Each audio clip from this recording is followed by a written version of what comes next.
We're live. Hello and welcome to Dev TV.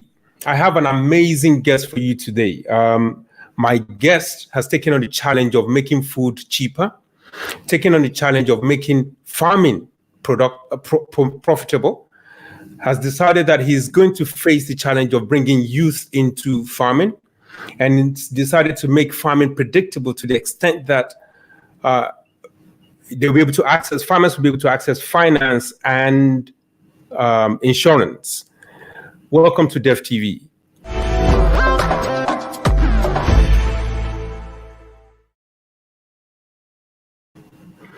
My person of inspiration today is an amazing man that has a bachelor degree in surgery, has another bachelor degree in biochemistry, a certificate in public health, a certificate in biotechnology, a certificate in nutritional sciences, master's in biochemistry, certificate in agroecology and sustainable agriculture. He has an MBA, a certificate in development economics and international development, certificate in population health, another certificate in agriculture, general agriculture, a disruptive strategy from Harvard Business School. He has worked as a laboratory assistant, a research assistant, research associate. He's now a co-founder of a company called Nutraceuticals. Please join me and welcome our person of inspiration, Samson Ogbole. Welcome, sir. Hi, good morning. How are you today? I'm very fine, thank you. Very fine, thank you. I mean, before we get into our discussion, I'm just intrigued by your background, and I'm intrigued by all of the academic qualification you've got. And what I especially like, given where you are now, it looks like an evolution of knowledge that basically has gotten you to become a co-founder of this Nutraceuticals. Is this a planned journey, or did it happen by accident? How did that happen?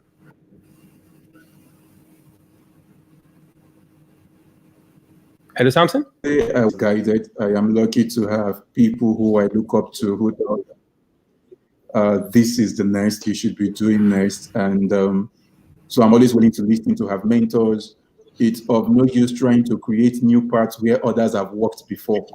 So I listen to them and they tell you, yeah, this is what you need next. This should be your next point of call to get to where you are going. Yeah. Oh, I see. So it's always been in the plan to effectively be a farmer or somebody that produces food, and all of the things that you've achieved is basically a pathway to that, to achieve that objective of becoming a farmer. The plan wasn't be a farmer. The plan was health. Right. The plan has always been health. Hence, the journey started from medicine. But as I moved along the path, as things happened, I got to realize more and more every day that health was beyond hospitals. Health was beyond the pharmacy. That the foundation of health is farms, not medicine, not the hospitals, but farms. And so gradually, as I understood more what I needed to know, I got to actually realize, okay, there are some courses, there are some certifications, there are some knowledge I need to acquire to perform better. You cannot lead if you don't read. So the only pathway to leading was for me to read, to understand from books, not to repeat same mistakes, not to walk in ignorance. Passion alone is not enough. Passion without knowledge, you will just create more catastrophe as compared to actually making real impact. So it's not enough to say, oh, I have a passion to ensure people are healthy. I needed to know, okay, what is the path to take? What shouldn't I do? What needs to be done? Yeah. So I mean, this is interesting for me. I mean, it's certainly a point of inspiration. The statement you made earlier about passion and knowledge. It's always the case that people feel that passion is enough, that if you're passionate, you would generally find your way through any problem. But what you appear to be saying is that really, if you have passion for something, you need to drill down on the knowledge of that thing so you can actually deliver your ambition as profitable as possible. Would I be right in summing you? Yes, if you are passionate about something does not mean you have the tools to accomplish the passion. So there is always the need to remember that you need to study, you need to read, you need to learn from other people's experiences, mistakes, and principles so that you are able to do things right. If somebody says, I want to become a footballer or an athlete, you don't just passionately take to the tracks. You have to train and retrain and retrain. So in the process of retraining, they are going to tell you, okay, this is how you eat, this is when you wake up, this is what you don't drink, and all of that. So you realize in learning, you are getting discipline. I mean, an athlete probably did not know you should not eat at certain times. But as you go higher in the athletic world, they start telling you, okay, this is when you should eat, when you should not eat, and all of that. So if you just say, oh, I am passionate, the problem in the world is not that we don't have people with talents. The problem in the world is not that we don't have people that are passionate. It's an issue of we don't have the same dedication to knowledge as we have to our passion. The best singers that win Grammy and all of that are not necessarily the best among, they don't necessarily have the best voice. They just took time to add knowledge to their talent, to their passion. Without the knowledge economy, if there is no knowledge, every other thing will be put aside. So there is a need to always add knowledge to whatever it is we need to do. And this is very interesting for me. So, because some of the problems we have, it appears at least in developing nation, is that we have a lot of people that have done a lot of academic work and have the qualification to deliver some of the things that we really need to be delivered. But something appears to be stopping them. I mean, I don't know if you have any colleague that or any person that you've come across in your career so far that really is talented and has not been able to reach his or her potential. What do you think that is? Is that one element of this missing? Is it the knowledge that's missing, or is it that the knowledge is not adequate, or perhaps the person has gotten knowledge in the wrong sector, or it's just that passion is just not there? What do you think that is? Well, the reality is when it comes to there are people who are core academicians who have devoted themselves to just the knowledge economy, and they are not able to balance it with reality.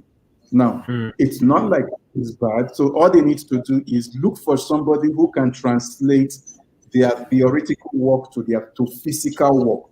I'll give an example. You realize today in Nigeria, every university, every science-based university has a whole lot of research is going on. But the reality is, most of the time, these topics are in areas that the everyday man cannot benefit from.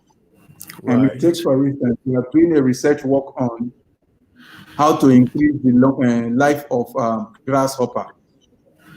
The question is, how does that benefit the everyday man? Now, it's important that as researchers, we must be able to always ask ourselves, who is this helping now? Or who is this going to help? But you realize for the academician, their research are for the purpose of promotion in their workplace. It's not really for human impact. So if we want to have a translation of this research to human impact, then first and foremost, we must be able to have a body on who is willing to support the researchers, because I understand where the researchers are coming from. If they are taking their own salaries to pursue research, they would not be looking at how to translate that to a whole different economy. Rather, they would want to focus on areas where they already understand. So if we must translate our researches to help the people, there is a need for what I call strategic partnership. Because somebody that is good in the lab how to translate. Meanwhile, there are other people who may not be too good in the lab, but understand how to transcend from lab to real life application.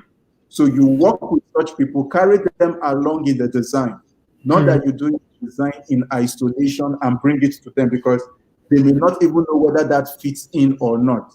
Because today we have some great research works that are relevant but not helpful to the everyday.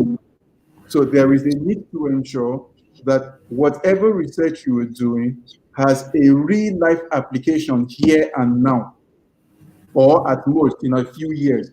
Not that you're doing researches that either they're actually outdated, you're just doing it for the purpose of publications. I mean, you go online and you check so many publications that Nigerians put out almost every week. Yet, all of this cannot be used for anything. So it means you are getting promotion, but the people are not promoted because their life remains the same or worse, despite the fact you feel you are turning out a whole lot of knowledge. Wow. So I suppose that's this is fascinating. This is really beautiful. So the key issue we need to take away from that is really that we need to match our research with the needs of the people. Because currently, especially in Africa and in Nigeria, we have so much needs, we have so much issues that we need researchers to attend their minds to. And we have to have appropriate partnership with people that can translate those fantastic research and their result into real businesses, which is essentially what you have done. Not only have you been a researcher, but you have now translated all of the research that you've done in terms of nutrition, in terms of health, into real business.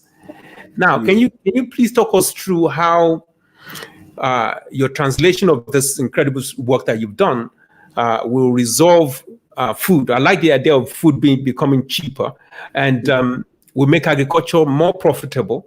And I especially like a video I saw of you describing how you can just plant yam in the air. So it'd be really nice if you can just share that with us. Okay, yes. So essentially, in agriculture today, using Nigeria as a case point, the first thing is we understand that the average age of the Nigerian farmer is about 60 years, which in itself is scary because it means in 20 years, our fathers are too old to go to the farm. And realize people who are even thinking of agriculture today are the civil servants who are retiring, meaning they don't really have a fundamental knowledge of agriculture. They just want to retire and they see it as, well, whatever happens because they will still keep getting their pension. Two, there is the reality of climate change that is hitting us first. And then three, we also understand the fact that there is what we call urban migration as youth are looking for greener pastures, they are moving out of the villages and all of that.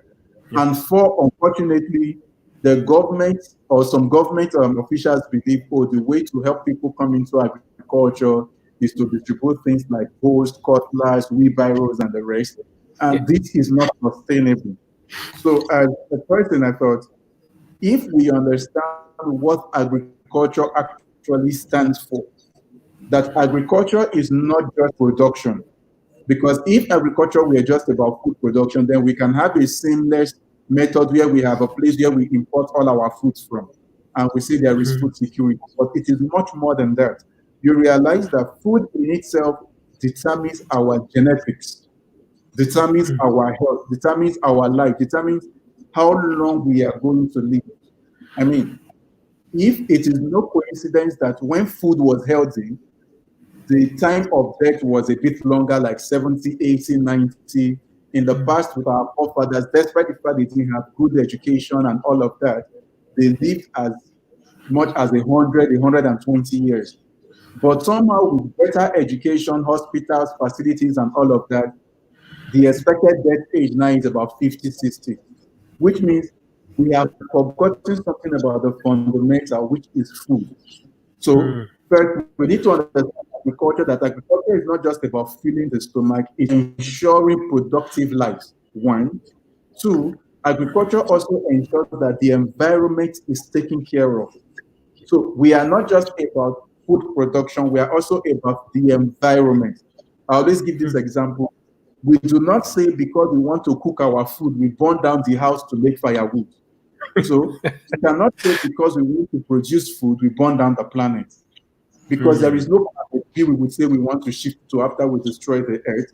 So for us, agriculture is first and foremost, we say it must be healthy for the farmer, because in any economy where the farmers are sick and poor, that country cannot amount to much.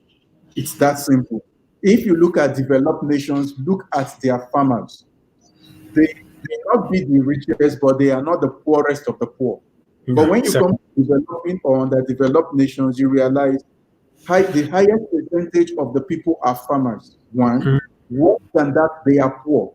It simply tells us that if we want the economy to be up and doing, all we need to do is empower the farmers. If the farmers are empowered, automatically majority of the population is empowered. So there is wealth distribution. So we say first, agriculture must be healthy for the farmer. Two, it must be healthy for the consumer. Because you realize that today, most farmers are driven by profit rather than health. And that in itself is a big issue, because when you are driven by profit as opposed to health, it becomes anything to make profit is fine. But if you are driven by health, if you know that the health of the nation is on me as a farmer, you would still make profits, definitely, you will. But it changes the way that agriculture is practiced. Then number three, we say it must be healthy for the environment. It must be healthy for the environment. And the way to ensure this is to bring in technology. We cannot practice agriculture like our forefathers did. I mean, it's in every other sphere of life, from education to banking sector to the financial institute, to communication. Technology has taken over every other aspect. Why not agriculture? Because it's funny that the one sector that ensures survival, the one sector, I mean, we can live without, somebody can stay without money for a day. We can stay without clothes. We can stay without buying multiple clothes. We can stay without communication for a day. But you do not think of going out without food. And somehow, the foundation for survival, the foundation that ensures that we have clean air to breathe, that for some weird reasons, technology is not able to permeate. Hence, we are driven to ensure we can bring in technology to agriculture. And it is not just about bringing in big machines, because if we bring in technology that is not cheap enough for people to use, it cannot be adopted, because we must provide technology that the poor farmer can afford. If it is too expensive for the poor farmer to afford, that means over 50% of the population cannot use it. Automatically, it cannot make any real difference. So for us, we are looking at then, why then did we bring in soilless farming? I hear people say things like Nigeria has enough land. True. Because the reality is we do not have enough fertile land. So it's not just about having land, it's about having what we call fertile land. As at 1979, either 79 or 89, Professor Agboola of University of Ilorin did a nationwide profiling of Nigerian soil and realized that less than 40% of Nigerian soil as at then was fertile enough for growing. Less than 40%? Less than 40% was fertile enough for growing. And the question for me is, if as at then, about 10, 20 years ago, the soil was not, only about 40% was fertile for growing, what would it be today? And we understand the fact that one of the reasons why there is so much poverty in the land is because we depend on nature, on weather for our growing of food. So take, for instance, one of the most consumed vegetables in the country is tomatoes.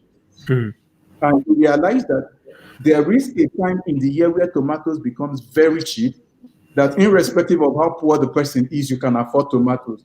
And there is a time that tomatoes become so expensive that only the middle class and the upper class can actually afford tomatoes. What is the reason for this? Because the weather changes. But what if we had a way to produce food without depending on the weather? Automatically, that would mean that the cheapest tomatoes can be in a year becomes the constant price of tomatoes year round. That would mean that the cheapest maize can be in a year becomes the constant price of maize, meaning automatically the price of food will crash. And the only way to do that is to find a way to produce food without necessarily depending on nature, in quotes. Hence, soilless farming. So in soilless farming, what we are just doing is removing the soil component that would naturally limit production all year round, because we understand that food production should not be seasonal, because hunger is not seasonal. There is no time to say, oh, this is hunger season, let's be hungry. This is not hunger season, now let's now eat. So with soilless farming, we are able to ensure that food production can be any time of the year, not just a specific time of the year. And people would ask questions like, how then do you ensure you can grow your food without soil? I say it's simple. If we understand the function of soil, we can easily eliminate soil. Soil has just three basic functions to any plant. One, soil gives support to the roots of the plant to ensure the plant can stand firm. Two, soil helps in water retention to hold water for the plant. And three, soil helps in aeration. Now, it's important that the listeners understand that I did not say soil provides nutrients, because soil does not provide nutrients. Oh, so okay. Soil doesn't provide nutrients for the plant. To explain that, it's simple. If soil provides nutrients, we would not have to add fertilizer to the soil.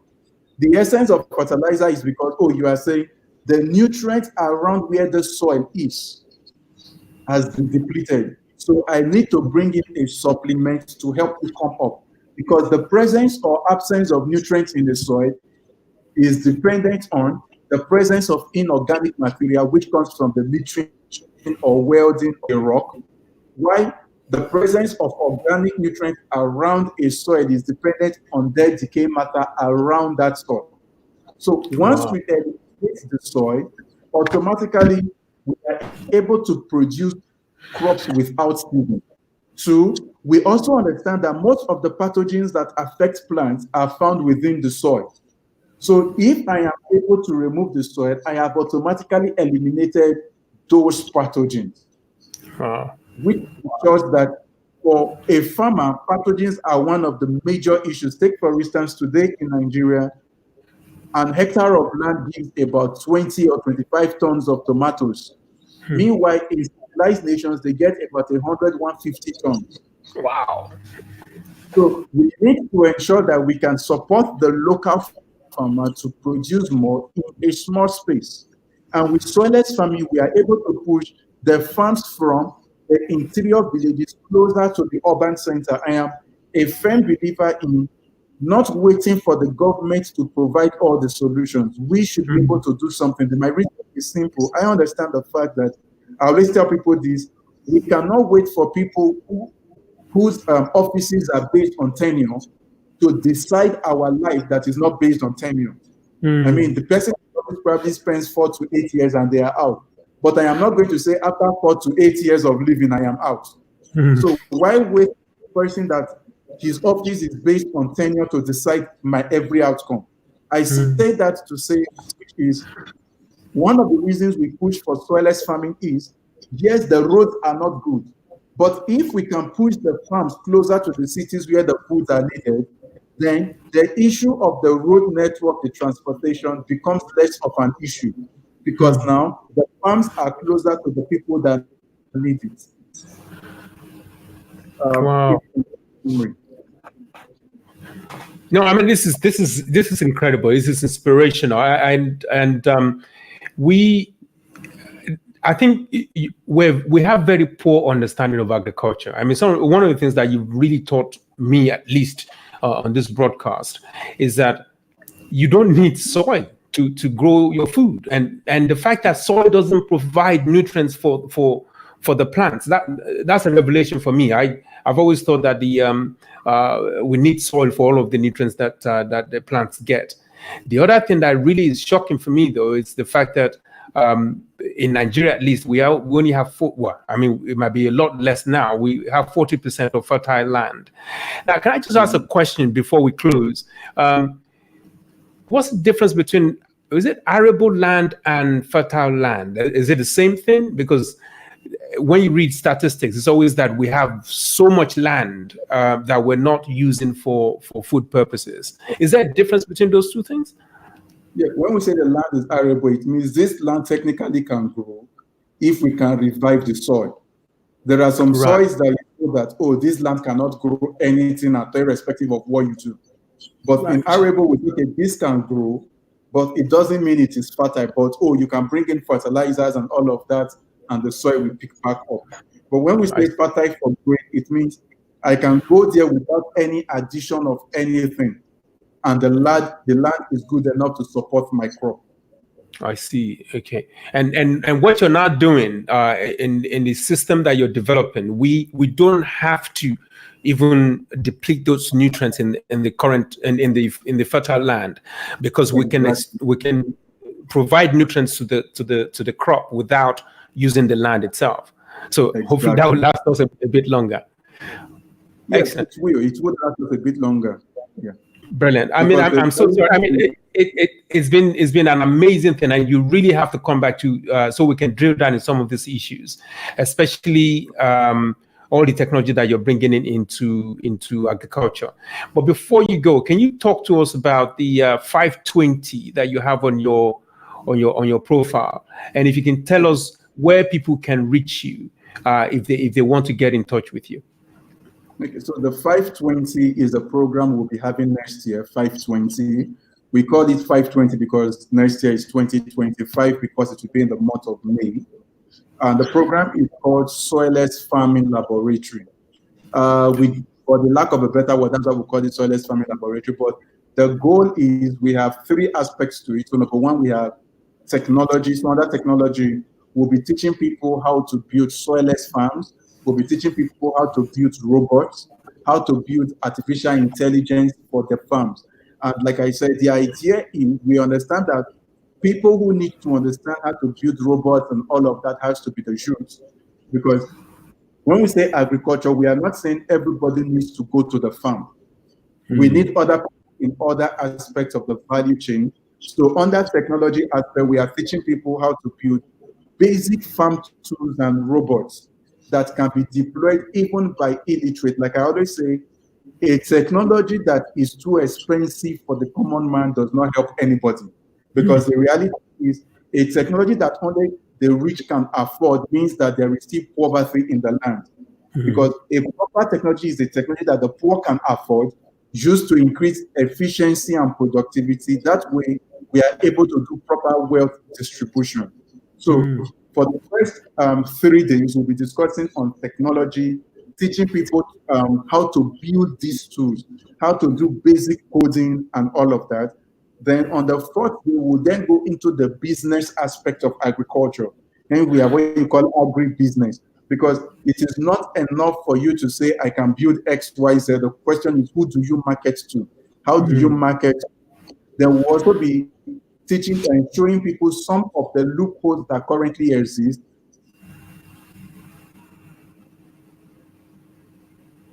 Hello? Hello, Samson?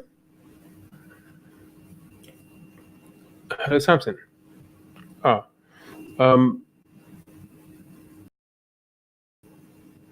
Samson?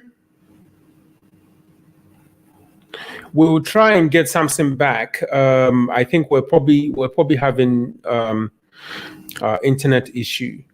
He was just telling us about 520, these incredible programs that he's got going on in May of 2020, where they'll be teaching people how to do soilless farming and build robots that be used by the common man. Oh, you're back. Excellent. Used by the common man. Then so that's so we'll be able to then we'll of course teach people how to do finances, because we realize that for so many startups and farmers, they do not know how to actually manage their finances. And that is one of the reasons why they tend to run a lot at a loss. They manage agriculture as though it is, oh, my personal income. So also teach people how to manage their finances and all of that.